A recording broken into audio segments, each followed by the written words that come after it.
بسم اللہ الرحمن الرحیم الحمد للہ رب العالمین الصلاۃ والسلام علی رسولہ الکریم وعلی آلہ واصحابہ اجمعین الی یوم الدین اما بعد اعوذ باللہ السمیع العلیم من الشیطان الرجیم بسم اللہ الرحمن الرحیم قال اللہ عز وجل انما الصدقات للفقراء والمساکین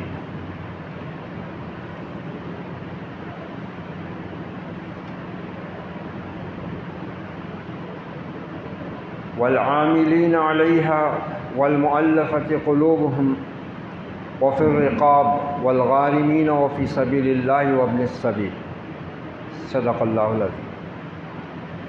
محترم خواتین و حضرات، بعد نماز وتر کے درس کا جو سلسلہ چل رہا ہے، اس میں ہم اسلام کی تیسری اہم بنیاد اور تیسرے اہم رکن زکوٰۃ کے متعلق قرآن و سنت اور ائمہ دین کی اقوال و آراء کی روشنی میں مسائل سماعت فرما رہے ہیں۔ اللہ تعالیٰ نے زکوٰۃ کے مصارف خود طے کیے ہوئے ہیں کہ زکوٰۃ کو کہاں خرچ کرنا ہے۔ یہ اللہ نے بندوں کی مرضی اور ان کی اس پر نہیں چھوڑا ہے۔ صاف اللہ تعالیٰ نے ان لوگوں کا ذکر کر دیا ہے۔ یہ 8 لوگ ہیں، 8 جگہیں ہیں جہاں پر زکوٰۃ خرچ ہوگی۔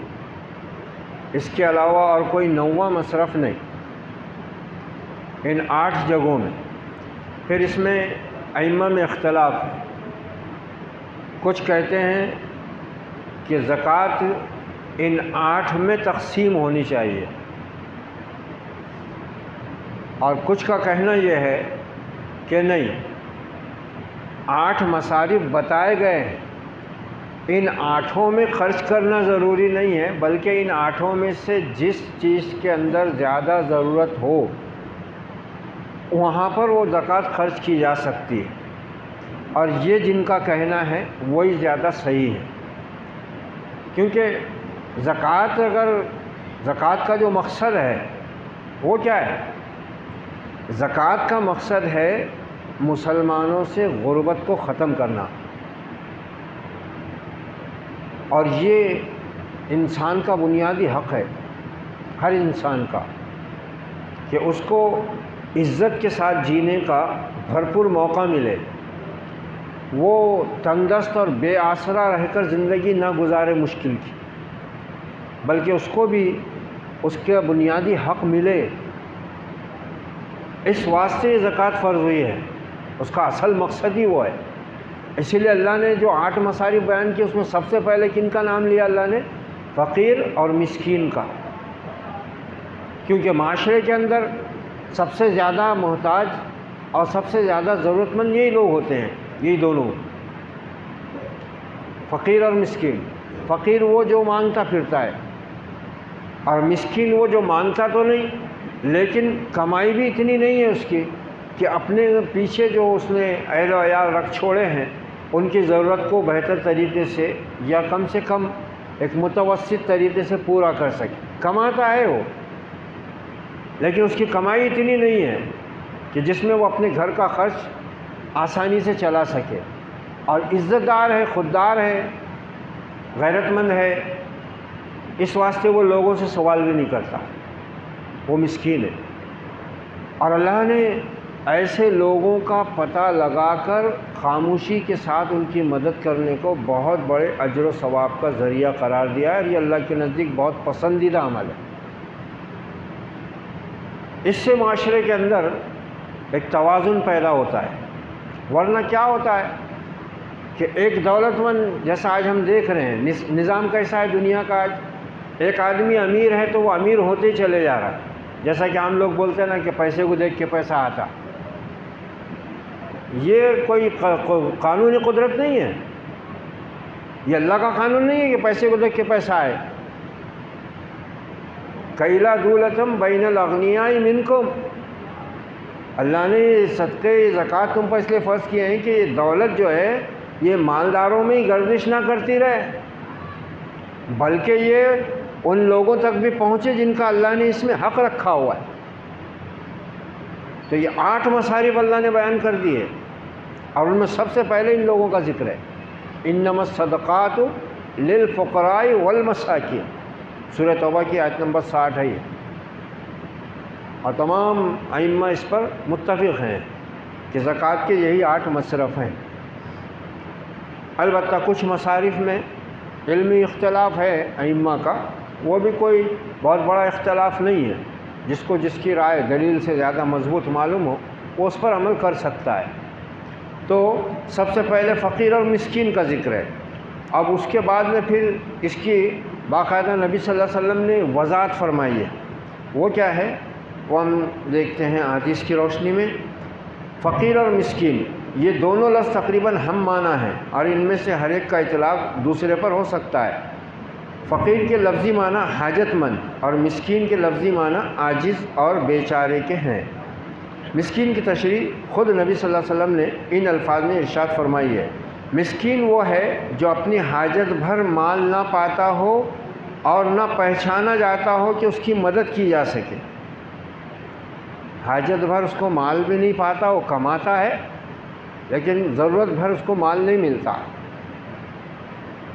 اور اپنے آپ کو باہر ایسے رکھتا ہے کہ لوگ اس کو سمجھتے ہیں کہ کھاتا پیتا آدمی ہے، حالانکہ وہ بہت ضرورت مند ہے، پہچانا نہیں جاتا۔ یہ مسکین کی تعریف آپ صلی اللہ علیہ وسلم فرما رہے ہیں، اور وہ کھڑا ہو کر لوگوں سے سوال بھی نہیں کرتا، بخاری مسلم کی روایت ہے۔ غنی کی وہ حد کون سی ہے جس کے بعد کوئی شخص زکوٰۃ لینے کا مستحق نہیں رہتا، اس بارے میں کئی احادیث ہیں۔ یعنی غنی وہ جو زکوٰۃ کا حقدار نہیں ہوتا، جس کے لیے زکوٰۃ لینا جائز نہیں۔ یہ تو ہو گئی مسکین کے، فقیر اور مسکین کی تعریف۔ اب غنی کون ہے، مالدار کون ہے شریعت کی نگاہ میں، جس کو زکوٰۃ لینے کا حق نہیں ہے، جس کو زکوٰۃ دینا جائز نہیں ہے؟ وہ نبی صلی اللہ علیہ وسلم بیان فرماتے ہیں۔ حضرت ابو سعید رضی اللہ تعالیٰ عنہ سے روایت ہے کہ نبی صلی اللہ علیہ وسلم نے فرمایا، جس شخص نے سوال کیا حالانکہ اس کے پاس 1 اوقیہ یعنی 10.5 تولہ چاندی یا اس کی قیمت ہو، تو اس نے الحاف کیا۔ الحاف یعنی لوگوں کے پیچھے پڑ کر سوال کرنا، مانگنا۔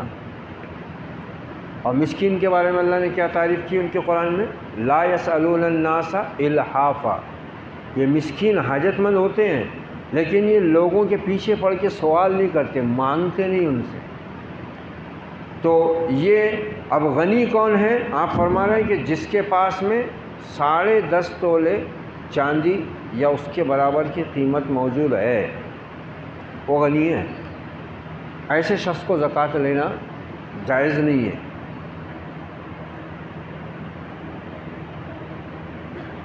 جس شخص نے سوال کیا حالانکہ اس کے پاس 1 اوقیہ یعنی 10.5 تولہ چاندی یا اس کی قیمت ہو، اس نے الحاف کیا یعنی پیچھے پڑ کر سوال کیا، جس کے قرآن پاک میں مذمت کی گئی ہے۔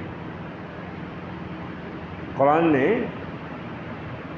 اسلام دیکھو غیرت کا دین ہے، غیرت مند بناتا ہے انسان کو۔ یہ دین اتنا غیرت کا دین ہے کہ مومن اپنے رب کے سوا کسی سے سوال نہیں کرتا، اپنے رب کے سوا کسی سے اپنے حالات بیان نہیں کرتا۔ ہاں، معاشرتی اعتبار سے اللہ نے جو رشتے بنائے ہیں، میاں بیوی کا رشتہ ہے، ماں باپ کا رشتہ ہے، بہن بھائیوں کا رشتہ ہے، اور پھر دوسرے اوپر نیچے کے رشتہ دار ہیں، ددیحال کے، ننیحال کے، سسرال کے۔ یہ رشتوں میں اللہ تعالیٰ نے یہ چیز رکھی ہے، ایک دوسرے کے دکھ سکھ میں کام آنا، ایک دوسرے کے ہمدردی کرنا، ایک دوسرے کی مدد کرنا، یہ ایک الگ چیز ہے، اس سے نہیں روکا گیا، اس پہ تو ابھارا گیا ہے، اس کو تو صلہ رحمی کہا گیا ہے نا، اور اس پر دوہرے اجر کی بشارت بھی سنائی گئی، یہ الگ چیز ہے۔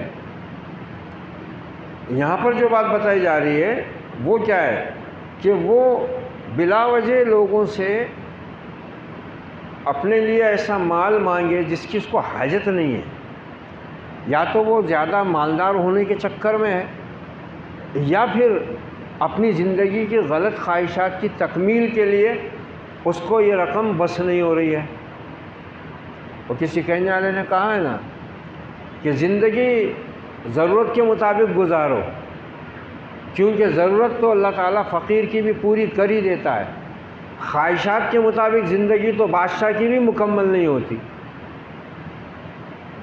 ہزاروں خواہشیں ایسی کہ ہر خواہش پہ دم نکلے، بہت نکلے میرے ارمان لیکن پھر بھی کم نکلے والا معاملہ ہے انسان کی خواہشات کا۔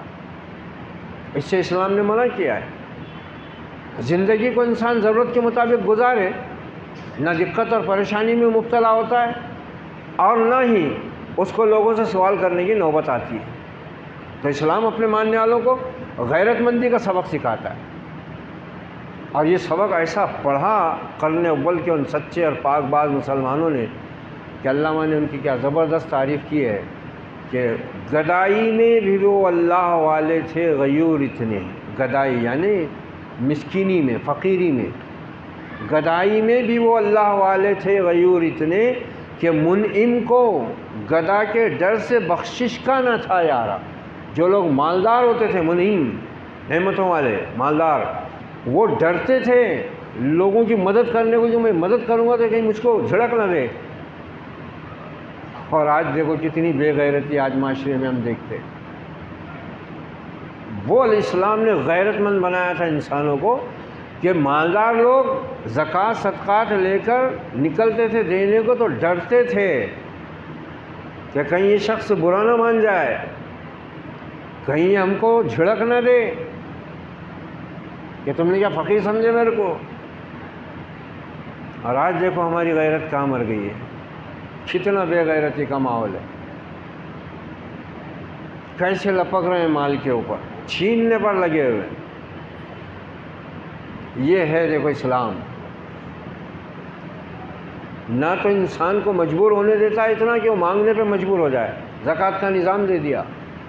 ایسے لوگوں کو ڈھونڈو اور خاموشی میں ان کی مدد کر دو تاکہ وہ عزت کے ساتھ اپنے پیروں پر کھڑے ہو جائیں، انہیں بے غیرت بننے کا، بے عزت ہونے کا موقع ہی نہ ملے۔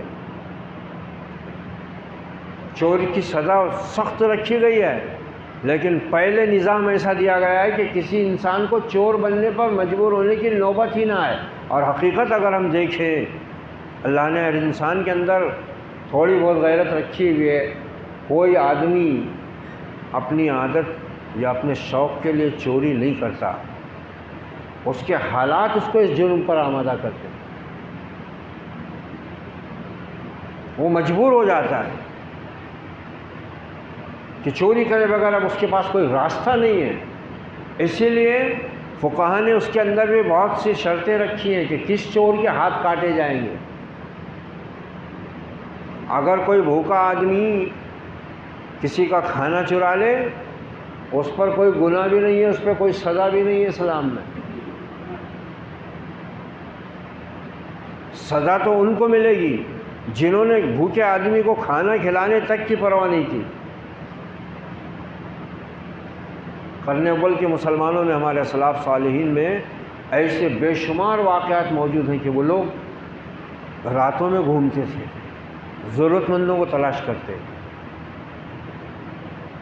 کہ کہیں کوئی بیچارہ اجنبی ہے شہر میں آ کر بھوکا پیاسا تو نہیں ہے، کہیں کوئی بیوہ، کوئی مسکین، کوئی غریب اس کے گھر میں چولہا نہیں جلائے تو اس کے بچے وہ خود بھوکی تو نہیں ہے۔ اس کی کھوج لگاتے تھے، کھوج، اور جہاں ان کو پتہ لگ جاتا تھا پورے اخلاص کے ساتھ، پوری للہیت کے ساتھ اس طرح مدد کرتے تھے کہ بعض اوقات تو جس کی مدد کی گئی وہ بھی نہیں پہچان پاتا تھا کہ مدد کس نے کی ہے۔ یہ اسلام، یہ انسانیت ہے۔ تو یہ آپ صلی اللہ علیہ وسلم نے واضح فرما دیا کہ جن کے پاس اتنی رقم یا اتنی مالیت ہو ان کو سوال سے بچنا چاہیے۔ حضرت سہل ابن حنظلہ رضی اللہ تعالیٰ عنہ سے روایت ہے کہ نبی صلی اللہ علیہ وسلم نے فرمایا، جو شخص سوال کرتا ہے حالانکہ اس کے پاس وہ چیز جو اسے غنی اور بے حاجت بناتی ہو، تو گویا وہ جہنم کے انگارے سمیٹتا ہے۔ دیکھو، جہاں دینے کی اللہ کے راہ میں فضیلت ہے نا، وہاں بغیر ضرورت مانگنے والے کی مذمت بھی آئی ہے اور اتنی سخت وعید آئی ہے کہ جو بغیر حاجت کے پھر لوگوں سے سوال کرتا ہے وہ جہنم کے انگارے سمیٹ رہا ہے اپنی جھولی کے اندر. کتنی خطرناک چیز ہے. اور صحابہ اکرام نے پوچھا اے اللہ کے رسول وہ چیز کیا ہے جو اسے غنی بناتی ہے؟ فرمایا اس کا دوپہر کا کھانا یا شام کا کھانا. مومن کو اتنا باغیرت ہونا چاہیے کہ اگر دن کے 2 وقت کے کھانے میں سے 1 وقت کا کھانا بھی موجود ہے کھائے اور اللہ کا شکر ادا کرے. البتہ کوئی قریبی رشتہ دار اپنی حالت کو دیکھ لے اور وہ خود سے کوئی مدد کر جائے تو اس میں نہ لینے والے کو گناہ ہے نہ دینے والے کو گناہ ہے، بلکہ دینے والے کو اجر و ثواب ہے اور لینے والے پر اللہ کی مہربانی اور رحمت ہے یہ کہ اللہ نے اس کے لیے یہ تحفہ بھیج دیا، اس پہ کوئی گناہ نہیں، اس کے لیے وہ وعید نہیں ہے. یہ ایک تو ہو گیا فقیر، مسکین اور غنی کون ہوتا ہے. دوسرے جو اللہ تعالیٰ نے فرمایا ہے تیسرے نمبر پر والعاملین علیہا. اب آج تو وہ نظام نہیں ہے اسلامی مملکت، حالانکہ وہ ہم پر بھی فرض ہے. اگر آج خلافت نہیں ہے، حکومت نہیں ہے ہمارے پاس، تو کم سے کم ہمارے لیے ایسا ماحول موجود ہے، ایسی آزادی موجود ہے کہ ہم دین کے ان کاموں کو ادا کرنے کے لیے آزاد ہیں. ہم پر کوئی پابندی نہیں ہے حکومت کی. اور وہ یہ ہے کہ ہر بستی میں کم سے کم 5-6 لوگوں کا ایسا ایک ادارہ ہو، 5-6 لوگوں کی ایسی ایک کمیٹی ہو جو بستی والوں سے زکوٰۃ وصول کریں اور پھر اس زکوٰۃ کو بستی کے ضرورت مندوں میں برابر حساب سے تقسیم کریں. یہ ضروری ہے، واجب ہے یہ مسلمانوں کو. مگر آج کیسا ہو گیا ہے، جماعتیں بن گئی ہیں، ہر ایک کے اپنے اپنے جماعتوں سے، خاص اپنی پسند کی جماعتوں سے تعلق ہے. وہ زکوٰۃ نکالتا تو یا تو ان کو دیتا یا پھر کسی جماعت سے تعلق نہیں تو وہ خود ہی اپنے طور پہ اس کو 100، اس کو 200، اس کو 50 دے کے معاملہ ختم کر دیتا. وہ برکت ہاتھ آتی ہی نہیں جو زکوٰۃ کے نظام میں اللہ نے رکھی ہوئی ہے. معاشرہ جہاں کی وہیں رہتا ہے بلکہ اس سے بدتر حالت میں ہو جاتا ہے. اور پھر اوپر سے اس چیز نے کیا کیا، مسلمانوں کو اللہ کے راستے میں مال خرچ کرنے کے جذبے سے محروم کر دیا نا. رمضان میں تھوڑی بہت زکوٰۃ کے نام پر نکالے، دے دیے، سال بھر پہ فکر. یہ ایک انتہائی غلط روش ہے جو امت میں سرایت کر گئی اور اس سے سارا نظام درہم برہم ہو گیا. وہ ساری برکت جو اللہ نے اس زکوٰۃ کے اندر رکھی، مالداروں کے لیے بھی اور حاجت مندوں کے لیے، سب کے لیے برکت ہے. اس میں دینے والے کے لیے بھی برکت ہے، لینے والے کے لیے بھی برکت رکھی اللہ نے. وہ دونوں کو بھی نہیں مل رہی. نہ دینے والوں کو ہاتھ آ رہی وہ برکت کیونکہ وہ نتیجہ نہیں نکل رہا نا. یہ بالکل ایسی روزے والا معاملہ ہو، ہر عبادت کا معاملہ ہو. جیسے روزے کے بارے میں آپ نے بولے کہ روزہ رکھ کے بھی برے کام نہیں چھوٹتے، تو پھر بھوکے پیسے رہ کے اپنے آپ کو دبلے پتلے کرو مت، کھاؤ پیو موج کرو، پھر آخرت میں حساب دے دو. ویسی حساب ہو جا رہا ہے. وہ زکوٰۃ نکالنے والے نکال رہے ہیں، لیکن چونکہ اجتماعی نظم نہیں ہے جس کا اللہ تعالیٰ مطالبہ کر رہا ہے. جیسا نماز کے لیے اجتماعیت کا حکم ہے، جماعت قائم کرنے کا حکم ہے، اسی کو نماز قائم کرنا بولتے ہیں. اسی لیے مسجد تعمیر کرنے کا حکم ہے، اس کی فضیلت ہے، اسی لیے اذان پکاری گئی ہے. تو ایسے ہی زکوٰۃ بھی اجتماعی ہونا، تو پھر یہ سب ہوتا ہے. تو یہ عاملین کون؟ جن کو حکومت زکوٰۃ وصول کرنے پر مقرر کرتی ہے، ان کو تنخواہ دی جائے گی اس میں. تو ایسی 5-6 لوگ، مگر یہ وہ لوگ ہونا چاہیے جو نماز کے پابند ہوں، جو نماز کے پابند ہوں، عقیدہ ایمان جن کا صحیح ہو، عقیدہ درست ہو، جن کے اندر امانت پائی جاتی ہو، جو نمازوں کی پابندی کرتے ہوں، حلال اور حرام سے آگاہ ہوں، اپنی زندگی کو جہاں تک ان سے ہو سکتا ہے دین کے مطابق گزارتے ہوں. ایسے لوگوں کو یہ ذمہ داری سونپی جانی چاہیے. خائن، چور، بدنیت، مال کے حریص، خیانت کرنے والے، ایسے لوگوں کے ہاتھ میں نظام نہیں دیا جا سکتا. متقی اور پرہیزگار لوگ ان کی ایک کمیٹی ہو، وہ ہر مالدار کے پاس جا کر زکوٰۃ کی اہمیت بتائیں، ان سے زکوٰۃ وصول کریں، اور پھر ایک جگہ جب زکوٰۃ کسی شہر میں جمع ہو جائے۔ اچھا، نظام بھی کتنا آسان اور سادہ رکھ دیا اللہ تعالیٰ نے کہ جس بستی میں ہو اس بستی کے مالداروں سے زکوٰۃ حاصل کرو اور اسی بستی کے ضرورت مندوں میں تقسیم کر دو۔ البتہ اگر وہاں ضرورت نہ ہو اتنی کی یا بالکل نہ ہو تو پھر دوسری جگہ کے ضرورت مندوں کو بھیجی بھی جا سکتی ہے، اس کے لیے منائی نہیں ہے۔ لیکن پہلا حکم کیا ہے کہ خذ من اموالہم صدقہ، ان کے مالوں سے صدقہ وصول کرو، زکوٰۃ وصول کرو ان کے مالداروں سے، اور ان کے ہی غریبوں میں تقسیم کرو اس کو۔ مالداروں سے لو اور وہی مال غریبوں میں تقسیم کرو۔ کتنا آسان نظام دے دیا اللہ نے، کوئی بہت لمبا چوڑا نظام کرنے کی، کوئی بینک وغیرہ قائم کر کے اس میں نظام چلانے کی ضرورت نہیں ہے۔ بس 5-6 لوگوں کی ایک کمیٹی، اچھے لوگوں کی، ایماندار لوگوں کی، جو ان مسائل سے بھی آگاہ ہوں، ان کو بولتے ہیں عاملین علیہا، جو زکوٰۃ وصول کرنے پر مقرر ہوں۔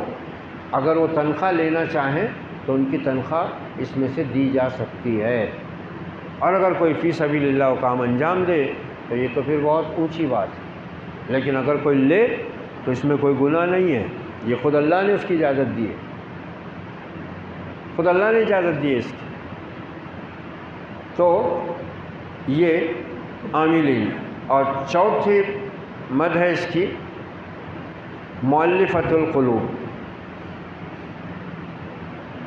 دلوں کو باندھ کر رکھنا، دلوں کو ڈھارس دینا، دلوں کو مضبوطی عطا کرنا، یعنی جو لوگ ایمان میں داخل ہوں کفر سے، جب وہ ایمان میں داخل ہوں گے تو ان کا اپنا جو سماج ہے، ان کا اپنا جو گھرانہ ہے، ان کے اپنے جو خاندان کے لوگ ہیں، وہ ان سے قطع تعلق کریں گے،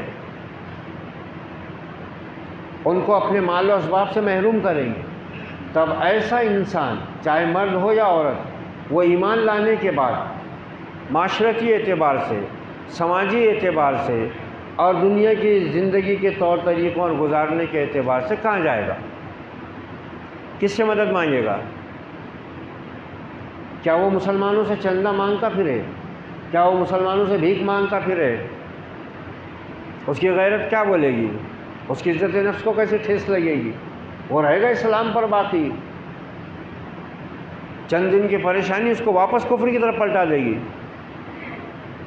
ان کو کہتے ہیں مؤلفۃ القلوب۔ ایسے لوگوں کے لیے یہ زکوٰۃ ایک بہت بڑی نعمت غیر مترقبہ ہے کہ ان کو اتنی رقم دے کر وہ جس حالت اور کیفیت کے ہوں، اگر کاروبار کرنا چاہتا ہے، کوئی نوجوان ہے کاروبار کرنا چاہتا ہے، اس کو کاروبار سے لگا دو، اس کے رہنے کا ٹھکانہ کر دو، اس پیسے سے اس کے لیے زندگی گزر بسر کرنے کا انتظام کر دو۔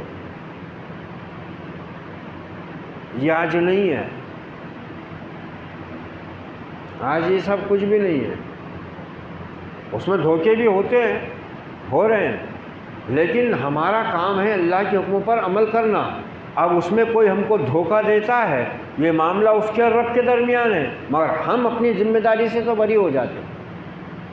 ایسے بھی ہوتا ہے، بہت سے دھوکہ باز فریبی آتے ہیں، نئی بستی میں پہنچتے ہیں، میں نئے مسلم ہوں، ایسے ایسے میرے کو ایمان لا کے 2 مہینے ہو گئے، میں نے وہ ان کا پروگرام سنا تھا، ان کی تقریر سنا تھا، پھر میں نے کتابیں پڑھا، میرے کو اسلام پسند آیا، میں نے ایمان قبول کر لیا، میرے گھر والوں نے میرے کو نکال دیے، اور اب میں بے یارو مددگار پھر رہا ہوں، اور مسلمانوں سے میری اپیل ہے کہ وہ میری مدد کریں۔ اب مسلمان، اب یہ قوم ایسی ہے الحمدللہ آج بھی، لیکن ایسے معاملات میں اگر ان سے اپیل کی جائے نا، دیتے ہیں، بھرپور دیتے ہیں، دل کھول کے دیتے ہیں۔ لیکن پھر کیا ہوتا ہے، ایسے لوگ وہ رقم لے کر جو غائب ہوتے ہیں کبھی پتہ ہی نہیں چلتا، معلوم ہی نہیں ہوتا کہاں گئے، کدھر گئے۔ بہروپیہ تھا، دھوکہ باز تھا، فریبی تھا، مکار تھا، ایمان کا لبادہ اوڑھ کر آیا منافقوں کی طرح، دل میں کفر لیے ہوئے تھا، اور مسلمانوں سے مال سمیٹ کر چل دیا۔ اور آج تو باقاعدہ یہ ہو رہا ہے، منصوبہ بند طریقے سے ہو رہا ہے کہ وہ باقاعدہ ایسے لوگوں کو چھوڑ رہے ہیں مسلمانوں کے اندر، جاؤ مسلمان بن کر مسلمانوں سے مال سمیٹو، اور جب موقع ملے مال کھینچ لو اور نکل لو۔ کئی پکڑے بھی گئے ایسے۔ تو یہ اللہ کے ذمہ ہے بھائی، ہم تو غیب کا علم نہیں رکھتے نا، ہم کو کیا معلوم؟ اب ہم کو تو دین کیا بول رہا ہے کہ یہ مؤلفۃ القلوب ہیں، ان کی مدد کرو۔ تو بہرحال یہ، اور پانچواں ہے فی الرقاب۔ اب اس زمانے میں دو مسئلے تھے گردن کے، ایک تو غلام ہوتے تھے اور ایک ہے قیدی۔ تو آج غلاموں کا تو کوئی مسئلہ ہے ہی نہیں، البتہ قیدی یا قرض کے اندر جن کی گردن پھنسی ہوئی ہے، انہوں نے اپنی جائز ضرورت کے لیے قرض لیے تھے، کاروبار کے لیے لیے تھے، نہیں چلا، خسارہ ہو گیا، اب بیچارے قرض میں ڈوبے ہوئے ہیں، پھنس گئے ہوئے ہیں، نکلنا چاہ رہے ہیں، کوئی ذریعہ نہیں ہے۔ ایسے لوگوں کی مصیبت سے چھٹکارے کے لیے یہ نظام اللہ نے رکھا ہے۔ نہ کسی ایک انسان پر بوجھ، نہ کسی کے اوپر احسان کا چھدا، سارے مالداروں کی زکوٰۃ جمع ہوگی۔ ایسا کوئی بھی انسان بیچارہ پھنسا ہوا ہے قرض کی مصیبت میں، یا کوئی قید میں ہے، بے گناہ ہے، آج کل تو بے گناہی کو قید ہوتی ہے، ظالم اور قاتل تو دندناتے پھرتے ہیں آج کے نظام میں، جمہوری نظام کی یہی برکت ہے۔ تو یہ سب پھر رقاب میں آتا ہے، غلاموں کی گردنیں چھڑانے اور ان کو خرید کر آزاد کرنے۔ تو اب وہ تو زمانہ رہا نہیں، اب وہ لوگ بھی رہے نہیں، مگر اب اس میں یہ لوگ شامل کر دیے ائمہ نے، بے گناہ قیدی۔ جو گناہ کر کے قید میں گیا اس کو سزا بھگتنے دو، اس کی مدد کرنا تو الٹا گناہ کرنا ہے، اس کو گناہ پہ اور آمادہ کرنا ہے، مضبوط کرنا ہے۔ بے گناہ بیچارے چلے گئے، غلط الزام کے تحت ان کو گرفتار کر لیا گیا، اب ان کی ضمانت لینے والا کوئی نہیں ہے، ان کی طرف سے مقدمہ لڑنے کے لیے پیسہ نہیں۔ تو پھر ایسی صورت میں ان کے لیے بھی یہ مال خرچ کیا جا سکتا ہے۔ اور چھٹا ہے غارمین، یہ قرض داروں کی امداد کرنے، جو میں نے اس میں بیان کیا ابھی فی الرقاب میں، اس کو الگ سے غارمین بول کے الگ سے قرآن نے واضح کیا ہے کہ جو قرض کے بوجھ میں دبے ہوئے ہیں ان کو اس بوجھ سے نکالو، اور جو قید میں ہیں بے گناہ ان کو قید سے نکالو، وہ فی الرقاب میں، اور یہ غارمین کہلاتے ہیں جو قرض کے بوجھ میں دبے ہوئے۔ لیکن ایسے لوگ جنہوں نے قرض لیے تھے برادری کے مطابق شادی کرنے کے واسطے، سودی قرض، ایسوں کی مدد کرنا نہیں ہے ایسے مال سے۔ جس نے بنیادی ضرورت کے لیے قرض لیا ہو، وہ بیچارہ پھر اس میں خسارہ پانے میں ہو گیا، اس کا کاروبار ٹھپ ہو گیا، یا اور کوئی حادثہ اس کو پیش آ گیا، اس کی مدد کرنا ہے۔ اور ساتواں ہے فی سبیل اللہ، اللہ کی راہ میں۔ یہ لفظ جو ہے قرآن مجید میں عام استعمال ہوا ہے، اور لیکن جمہور سلف کے نزدیک اس سے مراد اللہ کی راہ میں جہاد اور غزوہ، اور وہ جد و جہد جس مقصود نظام کفر کو مٹانا اور اس کی جگہ اسلامی نظام کو قائم کرنا ہو۔ اب آج کل ہر ایک یہی نعرہ بلند کر رہا ہے، اور زکوٰۃ وصول کر کے بڑے بڑے دفتر، اے سی دفتر، بڑے بڑے مہمان خانے یہ تعمیر ہو رہے ہیں۔ بس اعلان یہی کیا جاتا ہے کہ ہم کو دین پھیلانا ہے، ہم کو دین کا نظام قائم کرنا ہے۔ اس کا برسوں سے سنتے آ رہے، دیکھتے آ رہے ہیں، صدیاں بیت رہی ہیں، نہ کہیں دین کا نظام قائم ہو پاتا ہے۔ جو یہ نعرے بلند کرتے ہیں ان کے اپنے گھروں میں دین قائم نہیں ہوتا، ان کے اپنے اداروں میں دین قائم نہیں ہوتا۔ بس زکوٰۃ کے پیسے لے کر یہ بڑے بڑے بینر لگ رہے ہیں، بڑے بڑے پروگرام ہو رہے ہیں، 2.5 لاکھ کے اسٹیج بن رہے ہیں، جیسے شادیوں میں بنتے ہیں مالداروں کے دولہوں کے لیے، ویسے بھی ان کے بھی بڑے بڑے اسٹیج، مہاراجہ کرسیاں، شامیانے، فل لائٹنگ، بڑے بڑے اجتماعات، لوگ چلے سیر و تفریح کے لیے، کروڑوں روپیہ پھونک رہے ہیں اس پر، کروڑوں روپیہ۔ مقامی طور سے مسجدوں میں امام نہیں ڈھنگتا، کیوں؟ کیونکہ مسجد کے پاس میں پیسہ نہیں ہے تنخواہ دینے کو، کسی اچھے حافظ عالم کو رکھنے کی، اور جو رکھا ہوا ہے اس کو تنخواہ نہیں مل پا رہی ہے، ایک مہینے کی مل گئی تو دوسرے مہینے کی غائب ہے، وہ بیچارہ مارا پھر رہا ہے، مؤذن بھی امام بھی، اور یہاں کروڑوں روپیہ ڈال رہے ہیں، لاکھوں روپیہ ڈال رہے ہیں، کہاں؟ کانفرنسوں میں۔ کیا فائدہ ان چیزوں کا؟ کیا فائدہ ہوا ہے اب تک؟ ہر ایک اپنا اشتہار بلند کر رہا ہے بس، اللہ رحم کرے، اللہ مغفرت فرمائے۔ حالانکہ انہی روپیوں سے اگر مقامی مسجدوں میں اچھے عالم حافظ قاری لا کر نماز کا نظام قائم کیا جائے، درس و تدریس کا نظام قائم کیا جائے، لوگوں کی اصلاح ہوگی، لوگوں کی زندگی میں دین آئے گا، ان کے عقیدے درست ہوں گے۔ اجتماع میں سب جاتے کیا؟ ان کی جماعت کا ہے تو وہ جماعت والے جاتے، ان کی جماعت کا ہے تو یہی جماعت والے جاتے۔ ابھی جاتے بھی کائے کے واسطے، اور رکھتے بھی بڑے بڑے شہروں میں، بڑے بڑے شہروں میں اس واسطے رکھتے کہ لوگ آنا، شہر دیکھنے کی نیت سے تو بھی آنا۔ اور اب تو بعضوں نے وہ بھی نہیں رکھے، دعا میں آ جاؤ، سب مسئلہ ہی ختم، آخری دن دکان وکانہ بند کر کے دعا میں پہنچ جاؤ، بس یہ دعاؤں کا مہینہ، اس میں دکانیں کھول کے بیٹھے ہوئے، اور جہاں اللہ نے کہا نہ رسول نے کہا نہ سلف صالحین نے جس کے بارے میں کہیں عمل کیا، وہ اجتماع کی دعا میں دکانیں بند کر کے بھاگ رہے۔ یہ سارا تھیا پانچا ہو گیا ہوا ہے، پورا الٹ پلٹ ہو گیا معاملہ۔